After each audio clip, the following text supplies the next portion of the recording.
प्यारे बच्चों, कैसे हैं आप लोग? आशा है अच्छे होंगे और घर पर सुरक्षित पढ़ाई कर रहे होंगे। पिछले लेक्चर यानी पी ब्लॉक 23 में हम लोग हाइड्राइड के नेचर के बारे में ग्रुप 16 के एलिमेंट्स के तत्वों के हाइड्राइड के बारे में देख रहे थे। कुछ विशेषताएं उसकी देखे थे, कुछ गुण देखे थे। आज हम लोग उसी के कुछ और गुणों की चर्चा करेंगे, कुछ और विशेषताओं की चर्चा करेंगे हाइड्राइड के। तो आज हम लोग देखते हैं हाइड्राइड के बारे में। बॉन्ड एंगल, आबंध कोण, ग्रुप 16 के एलिमेंट्स के जो हाइड्राइड हैं उनमें बॉन्ड एंगल कैसे घटता बढ़ता है ग्रुप में, इसकी चर्चा करेंगे। तो जैसे मान लीजिए हम H2O, H2S, H2AC, H2TE और H2PO की बात करते हैं। ग्रुप 16 के elements oxygen, sulphur, selenium, tellurium और पोलोनियम, और ये इनके हाइड्राइड हो गए। ठीक है। अब आबंध कोण, बॉन्ड एंगल, जैसे मान लीजिए ऑक्सीजन हो गया, यहाँ लोन पेयर इलेक्ट्रॉन होता है, हम स्ट्रक्चर इसका पढ़े थे पिछले लेक्चर में। 2 लोन पेयर होता है और एक बॉन्ड पेयर, ये बॉन्ड पेयर हो गया। इसके बीच जो एंगल है वो 104.5 डिग्री के आसपास होता है। ठीक है ना। अब ग्रुप में ऊपर से नीचे आएंगे तो बॉन्ड एंगल घटेगा या बढ़ेगा, इसकी चर्चा हमको करनी है। हम लोग ऊपर से नीचे आते हैं तो ये जो केंद्रीय परमाणु oxygen, sulphur, selenium, tellurium, polonium, ये केंद्रीय परमाणु आपको बताया गया है कि केंद्रीय परमाणु सेंट्रल एटम क्या होता है। तो किसी भी अणु में जिस तत्व के परमाणु की संख्या सबसे कम हो वह केंद्रीय परमाणु। जैसे ऑक्सीजन का 1 परमाणु है, हाइड्रोजन का 2 परमाणु है, तो ऑक्सीजन के परमाणु की संख्या कम है तो यह केंद्रीय परमाणु हो गया। सल्फर का 1 परमाणु है, हाइड्रोजन के 2 परमाणु हैं, तो सल्फर के परमाणु की संख्या कम है तो केंद्रीय परमाणु। तो केंद्रीय परमाणु का आकार जो है ऊपर से नीचे की ओर आएंगे तो केंद्रीय परमाणु का आकार बढ़ेगा। ठीक है। अब आकार बढ़ने से क्या होता है, ध्यान दीजिए। अब जैसे मान लीजिए कि यह ऑक्सीजन परमाणु हो गया। ठीक है। इसके पास यहाँ ये लोन पेयर इलेक्ट्रॉन हो गया, ये भी लोन पेयर हो गया। अब बॉन्ड पेयर, जैसे 1-2 इलेक्ट्रॉन इसका बचा। ऑक्सीजन के बाहरी कक्ष में कितने इलेक्ट्रॉन होते हैं? 6 इलेक्ट्रॉन, 2, 2, 4, 5, 6। अब हाइड्रोजन से इसका साझा होगा, हाइड्रोजन का 1 इलेक्ट्रॉन, हाइड्रोजन का 1 इलेक्ट्रॉन, यहां पर ये साझा हुआ,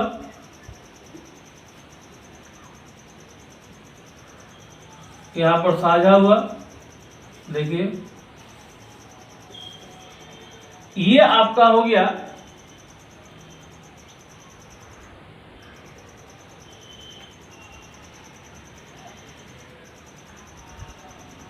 देखिए ये हो गया बॉन्ड पेयर और ये हो गया लोन पेयर। ठीक है ना। ये बॉन्ड पेयर इलेक्ट्रॉन हो गया, ऑक्सीजन का ये बॉन्ड पेयर हो गया और ये बॉन्ड पेयर हो गया। यहां पर बॉन्ड पेयर इलेक्ट्रॉन है और बॉन्ड पेयर इलेक्ट्रॉन के बीच की दूरी ये है। देखिए बॉन्ड पेयर इलेक्ट्रॉन के बीच की दूरी H2O में। लेकिन सल्फर की बात करें तो ये ऑक्सीजन का परमाणु है तो सल्फर का परमाणु का आकार इससे बड़ा होगा। ठीक है। इधर लोन पेयर इलेक्ट्रॉन हो गए, लोन पेयर हो गए। अब यहां पर हाइड्रोजन का 1 इलेक्ट्रॉन और सल्फर का मान लीजिए 1 इलेक्ट्रॉन है, यहां पर शेयरिंग हुआ। फिर यहां सल्फर का 1 इलेक्ट्रॉन और हाइड्रोजन का 1 इलेक्ट्रॉन शेयरिंग हुआ यहां पर। देखिए ये जो बॉन्ड पेयर के बीच की दूरी है, देखिए बॉन्ड पेयर के बीच की दूरी इतनी है और यहां बॉन्ड पेयर के बीच की दूरी बढ़ गई। बॉन्ड पेयर, चूंकि परमाणु का आकार छोटा है तो बॉन्ड पेयर इलेक्ट्रॉन यहां पर है और यहां छोटा है तो बॉन्ड पेयर यहां पर है, तो बॉन्ड पेयर के बीच की दूरी इतनी है। लेकिन यहां पर देखिएगा तो बॉन्ड पेयर के बीच की दूरी बढ़ जा रही है। अब बॉन्ड पेयर के बीच की दूरी बढ़ेगी तो विकर्षण घटेगा। कैसे? देखिए जैसे मान लीजिए कि अब बॉन्ड पेयर, ये बॉन्ड पेयर है, ये बॉन्ड पेयर है, ये दोनों के बीच की दूरी देखिए कम है, तो दूरी जब कम होगा बॉन्ड पेयर के बीच तो विकर्षण ज़्यादा होगा, यानी एंगल इतना बढ़ गया। लेकिन दूरी ज़्यादा है तो विकर्षण कम होगा तो एंगल घट गया। वही चीज़ यहाँ पर है, यहाँ पर ये बॉन्ड पेयर है और ये बॉन्ड पेयर है, दूरी यहाँ कम है तो विकर्षण ज़्यादा होगा, ज़्यादा फैलेगा तो बॉन्ड एंगल बढ़ जाएगा। लेकिन यहाँ दूरी ज़्यादा है तो विकर्षण क्या होगा, कम होगा, और विकर्षण कम होगा तो कम फैलेगा तो बॉन्ड एंगल कम होगा। क्लियर हुआ? एक बार फिर से समझिए, जैसे ही H2O में, एक बार इसको फिर से हम बनाते हैं,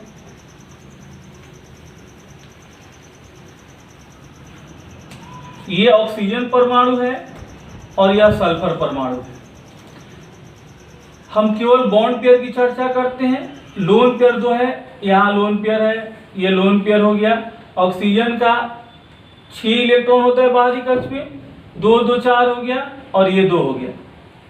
ठीक है, फिर एक एक हाइड्रोजन के इलेक्ट्रॉन ये हो गए, यहाँ पर शेयरिंग हुआ, ये हाइड्रोजन हो गया। अब बॉन्ड पेयर आपका ये हो गया, ये बॉन्ड पेयर हो गया, ये बॉन्ड पेयर हो गया। अब इसके बीच का ये डिस्टेंस हो गया। ठीक है, लेकिन सल्फर की बात करें तो यहाँ मान लीजिए कि ये लोन पेयर हो गया, ये लोन पेयर हो गया। अब यहाँ पर इसका इलेक्ट्रॉन, यहाँ पर न्यूक्लियस इसका हो गया, यहाँ ये न्यूक्लियस हो गया, यहाँ पर एक इलेक्ट्रॉन हुआ और हाइड्रोजन का एक इलेक्ट्रॉन, यहाँ पर एक इलेक्ट्रॉन, हाइड्रोजन का इलेक्ट्रॉन, यहाँ पर शेयरिंग हुआ। अब ये देखिए डिस्टेंस, ये बॉन्ड पेयर, ये बॉन्ड पेयर, इसके बीच का डिस्टेंस ये हो रहा है।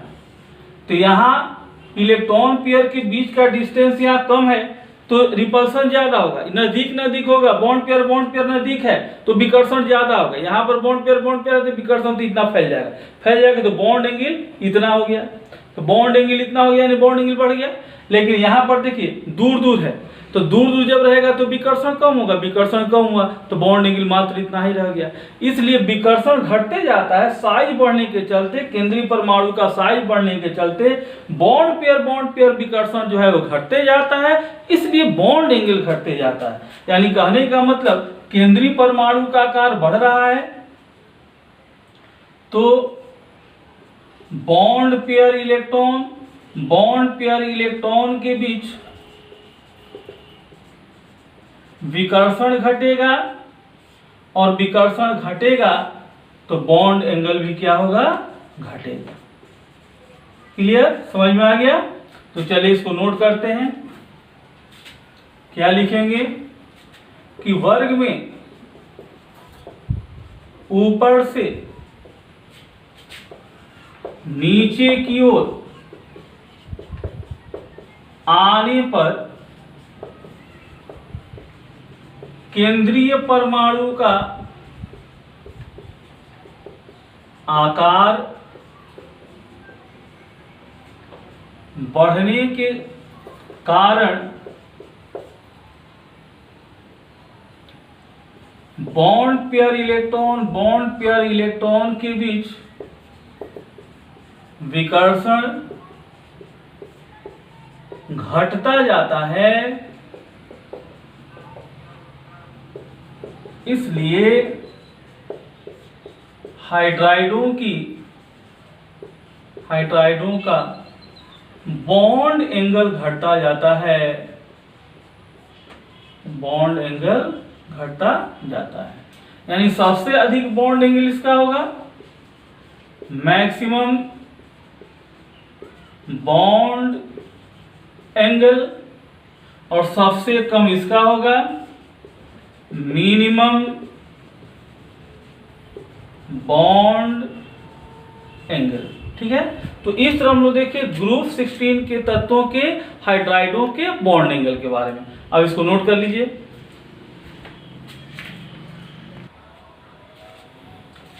अब हम लोग ग्रुप 16 के तत्वों के हाइड्राइडों के बॉइलिंग पॉइंट की चर्चा करेंगे, क्वथनांक की चर्चा करेंगे कि किसका बॉइलिंग पॉइंट कम होगा, किसका अधिक होगा।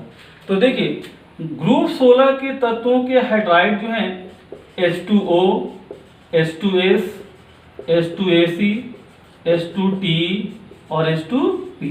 ठीक है, इसमें से केवल H2O है जिसमें हाइड्रोजन बॉन्ड पाया जाता है।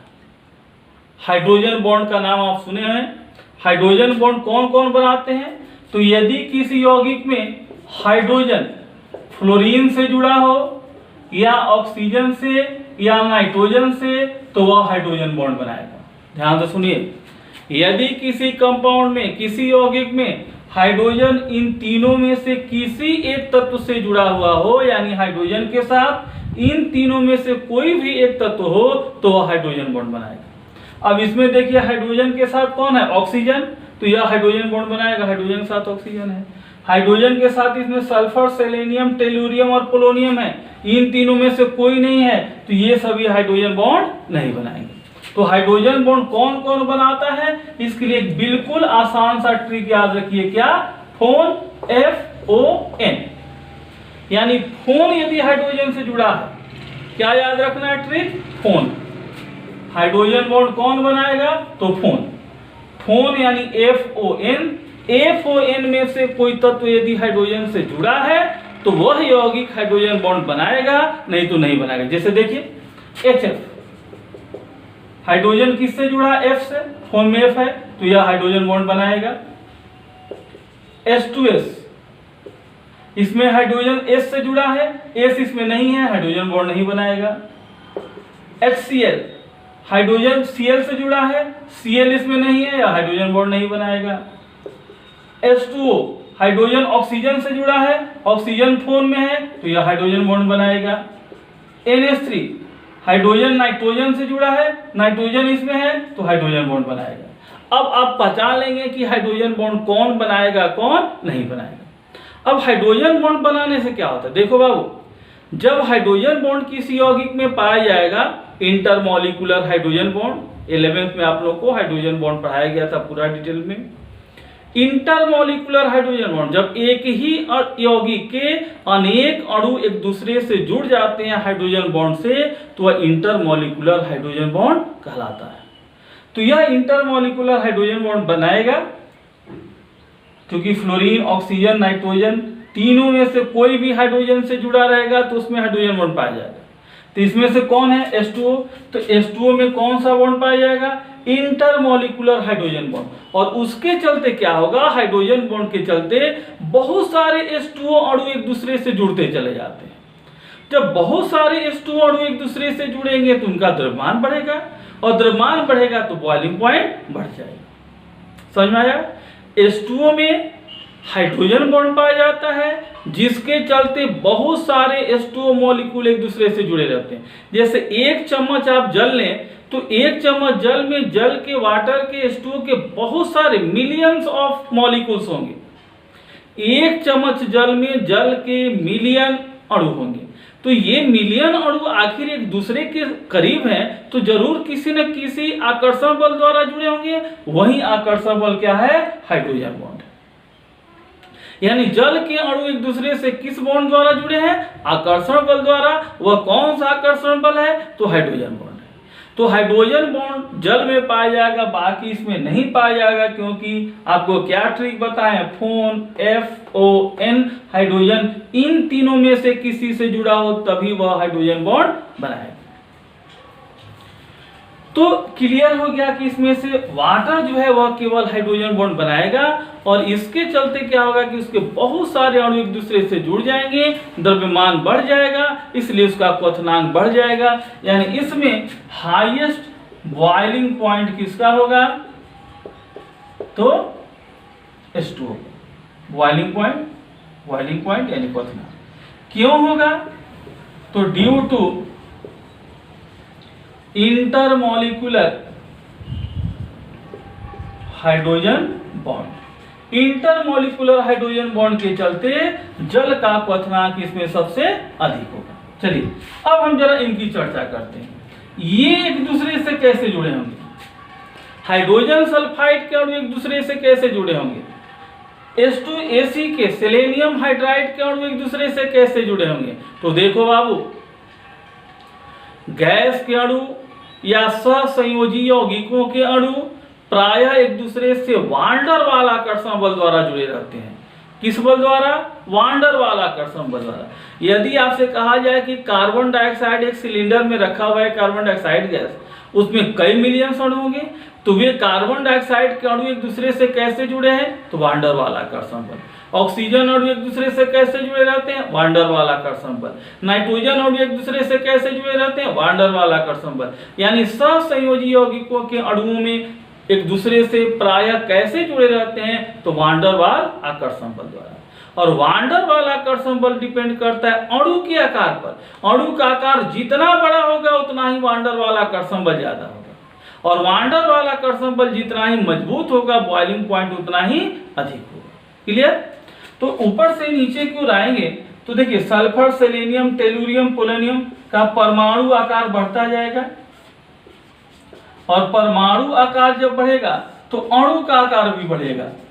आणविक आकार, मॉलिक्यूलर साइज क्या होगा? बढ़ेगा। और अभी आपको बताया कि अणु का जब आकार छोटा अणु होगा तो वांडर वाल आकर्षण बल ज्यादा कम होगा, अब बड़ा अणु होगा तो वांडर वाल आकर्षण बल अधिक होगा, उससे भी बड़ा होगा तो वांडर वाल आकर्षण बल और भी ज्यादा, उससे भी बड़ा वांडर वाल आकर्षण बल और भी ज्यादा। यानी आणविक आकार बढ़ रहा है तो वांडर वाल आकर्षण बल बढ़ेगा, और वांडर वाल्स आकर्षण बल बढ़ेगा तो क्वथनांक बढ़ेगा। ठीक है? यानी H2O का तो सबसे अधिक हो गया, इन सब में सबसे अधिक किसका हो गया? H2O का। क्यों हो गया? तो इंटरमॉलिक्यूलर हाइड्रोजन बॉन्ड के चलते। बाकी H2S से H2PO की ओर आएंगे तो जैसे जैसे सल्फर, सेलेनियम, टेलुरियम, पोलोनियम का परमाणु आकार बढ़ रहा है वैसे वैसे अणु का आकार बढ़ेगा। अणु का आकार बढ़ेगा तो वांडर वाल आकर्षण बल बढ़ेगा, और वांडर वाल आकर्षण बल बढ़ेगा तो क्वथनांक बढ़ेगा। यानी सबसे कम किसका हुआ? तो H2S का हो गया। H2S से इधर बढ़ रहा है यानी इसका हो गया मिनिमम बॉइलिंग पॉइंट। सबसे कम हो गया H2S का और सबसे अधिक हो गया H2O का। तो ये क्वेश्चन पूछा जाता है, बहुत इंपॉर्टेंट है कि H2O का बॉइलिंग पॉइंट H2S से अधिक क्यों होता है। चलिए इसको मिटा दे रहे हैं।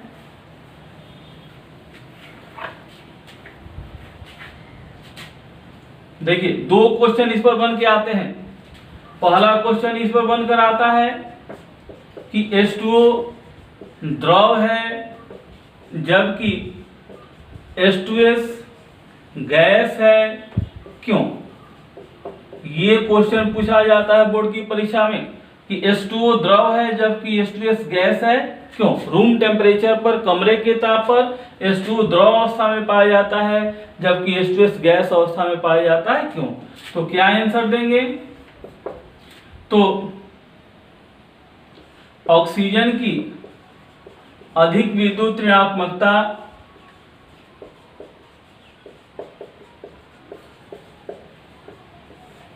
तथा छोटा परमाणु आकार के कारण इसमें इंटरमॉलिक्यूलर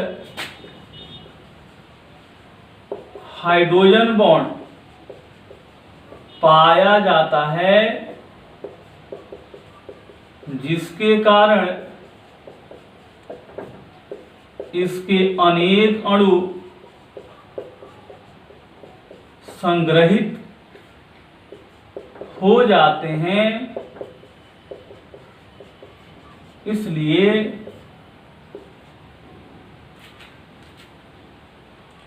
ऑक्सीजन की अधिक विद्युत ऋणात्मकता तथा छोटा परमाणु आकार के कारण H2O में इंटरमॉलिक्यूलर हाइड्रोजन बॉन्ड पाया जाता है, जिसके कारण इसके अनेक अणु संग्रहित हो जाते हैं। इसलिए द्रव अवस्था में पाया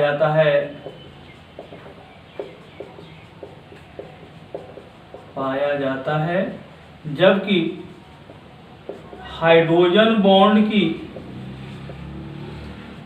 अनुपस्थिति के कारण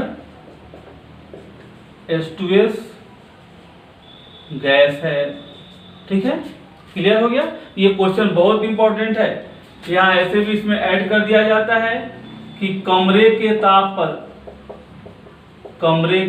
पर H2O, चलिए पूरा लिख देते हैं यहाँ पर, कमरे के ताप पर H2O द्रव है जबकि H2S गैस है, क्यों? इसका आंसर आपका ये हो गया। ठीक है, देखिए अभी आपको बताया कि H2O में हाइड्रोजन बॉन्ड पाया जाता है जबकि H2S में नहीं पाया जाता है। आप ये भी कह सकते हैं कि सर क्यों H2O में हाइड्रोजन बॉन्ड पाया जाता है, H2S में नहीं पाया जाता है? क्योंकि इसमें O है, इसमें S है, तो उससे क्या दिक्कत है? तो देखिए हाइड्रोजन बॉन्ड बनने के लिए कंडीशन है कि परमाणु का आकार, हाइड्रोजन से जो परमाणु जुड़ा हुआ है उसका आकार छोटा होना चाहिए और विद्युत ऋणात्मकता अधिक होनी चाहिए। तो ऑक्सीजन का परमाणु आकार सल्फर से छोटा होता है और इसकी विद्युत ऋणात्मकता अधिक होती है, इसलिए H2O में हाइड्रोजन बॉन्ड पाया जाता है और H2S में नहीं पाया जाता। आपसे कोई क्वेश्चन करे कि H2O में क्यों हाइड्रोजन बॉन्ड पाया जाता है और H2S में नहीं पाया जाता है, तो क्या बताएंगे? H2O में ऑक्सीजन की विद्युत ऋणात्मक, देखिए हाइड्रोजन बॉन्ड बनने के लिए कंडीशन है कि हाइड्रोजन से जो परमाणु जुड़ा हुआ है इसकी विद्युत ऋणात्मकता अधिक होनी चाहिए और परमाणु आकार छोटा होना चाहिए।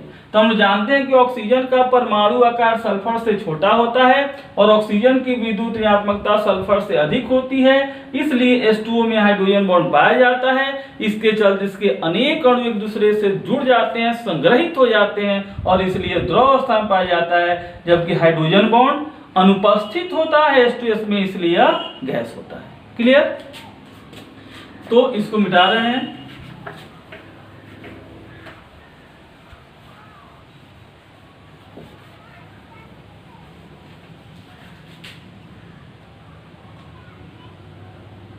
ये आप नोट कर लेंगे, यहां पर था हाईएस्ट बॉइलिंग पॉइंट, यहां पर था क्वथनांक बढ़ता जाता है।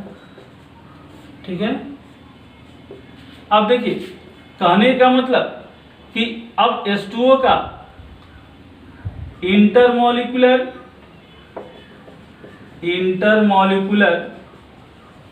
हाइड्रोजन बॉन्ड के कारण H2O का क्वथनांक, H2O का बॉइलिंग पॉइंट सबसे अधिक होता है इस वर्ग के हाइड्राइड्स में, सबसे अधिक होता है। ठीक है, अभी हम लोग देखें कि इसमें इंटरमॉलिक्यूलर हाइड्रोजन बॉन्ड पाया जाता है, इसके चलते इसका क्वथनांक सबसे अधिक होता है इस वर्ग के जितने भी हाइड्राइड हैं। अब ऊपर से नीचे की ओर आएंगे, H2S से H2PO की ओर, तो अणु का आकार बढ़ते जाता है, इसलिए वान डेर वाल आकर्षण बल बढ़ेगा, इसलिए क्वथनांक क्या होगा? बढ़ता जाएगा। चलिए इसको मिटा देते हैं।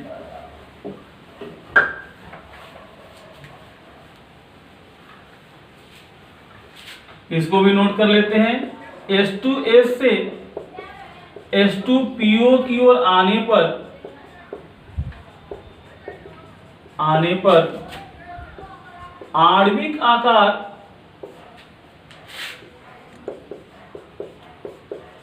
में वृद्धि के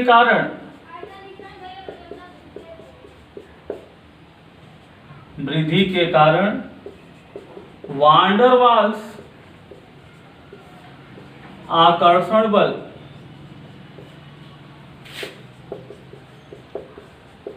बढ़ता जाता है, इसलिए बॉइलिंग पॉइंट बढ़ता जाता है। क्लियर? क्लियर हो गया? यानी इस ग्रुप के हाइड्राइड्स में अधिकतम बॉइलिंग पॉइंट अभी हम लोग देखे किसका हुआ? अधिकतम बॉइलिंग पॉइंट वाटर का, और न्यूनतम यानी मिनिमम बॉइलिंग पॉइंट किसका हुआ? तो हाइड्रोजन सल्फाइड का। तो इस तरह से पिछले लेक्चर में हम लोग यानी पी ब्लॉक 23 में हम लोग पी ब्लॉक ये ग्रुप 16 के तत्वों के हाइड्राइडों की कुछ विशेषताएं देखे थे, कुछ गुण देखे थे, और आज हम लोग देखे बॉन्ड एंगल और बॉइलिंग पॉइंट। इस तरह से हाइड्राइड के बारे में हम लोग पढ़े। ठीक है ना? अगले लेक्चर में अगला टॉपिक शुरू करेंगे। अब हम लोग पिछले लेक्चर में जो क्वेश्चन पूछा गया था उसका आंसर और आज के लेक्चर पर आधारित कुछ क्वेश्चन देखेंगे। तो ये पिछले लेक्चर पी ब्लॉक 23 के जो क्वेश्चन पूछे गए थे उसका आंसर है, और यह पी ब्लॉक 24 यानी आज के लेक्चर पर आधारित ये कुछ क्वेश्चंस हैं, ये आप लोगों को दिए गए हैं। इसको आप लोग बना करके और आज ही कमेंट बॉक्स में इसका आंसर डालेंगे। आशा है कि आपको आज का लेक्चर बहुत पसंद आया होगा, बहुत समझ में आया होगा। आप इसको नोट करें, रिवाइज करें और इसका आंसर बना करके कमेंट बॉक्स में जरूर डालें। Thank you.